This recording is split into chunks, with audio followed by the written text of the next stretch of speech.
In fact, it was really kind of extreme what took place with us. So having had a few experiences like that, it might take us quite a while before we wanted to sink a lot of money into Russia. Thanks to high energy prices, other factors, Russia has been one of the best performing markets recently. The country's financial condition has stabilized since the 1990s. A fledgling middle class is taking shape as personal incomes grow. And there are also risks, political, legal, risk to minority investors. But there are also potentially great values among second-tier companies there. I was wondering what needs to happen in Russia for you to invest there, whether for Berkshire or for yourself, and what kind of companies would interest you there?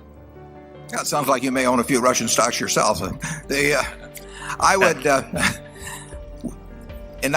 as you know, in 1998, Walter Wriston said sovereign governments don't default in 1998. In Russia, at least, he was proven wrong. And Charlie and I inherited a business at Solomon that was in the oil business, big time out in Siberia. And there came a time when we got to dig the holes. We sent the money in, and as long as we were drilling, we were welcome. And then we wanted to start taking the oil out. After our money had been used to drill the holes, they weren't quite as friendly. In fact, it was really kind of extreme what took place with us.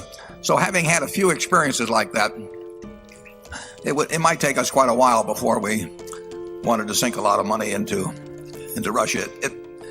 It may be different now, but I don't think it's any certainty. I had breakfast in Sun Valley 3 years ago, this July, I believe it was, with Khodorkovsky, and we had a translator there, and he talked to me about whether he was thinking about listing Yukos on the New York Stock Exchange, but he said, it would require registering with the SEC or something, and he wasn't sure whether that would be too dangerous.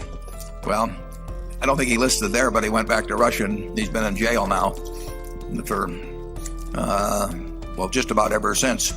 And Yukos was put into bankruptcy with tax claims, and I just think it's a little hard to develop a lot of confidence that the world has changed permanently there in terms of its attitude toward capital, and particularly toward outside capital. Charlie, what are your thoughts? Yeah, the situation reminds me a little of Pauly Petroleum, which years ago was much traded in Los Angeles. And the saying always was, if they ever do find any oil, that old man will steal it. And I'm afraid we have some of that problem in many of the countries in which we're seeking for oil. Didn't we really have the livelihood of our guys threatened over there, Charlie? I think we sent in some people to get out the equipment, and they said if they sent in the people to get out the equipment, not only would the equipment not get out, but the people wouldn't get out. So we understood the situation. That was not that long ago.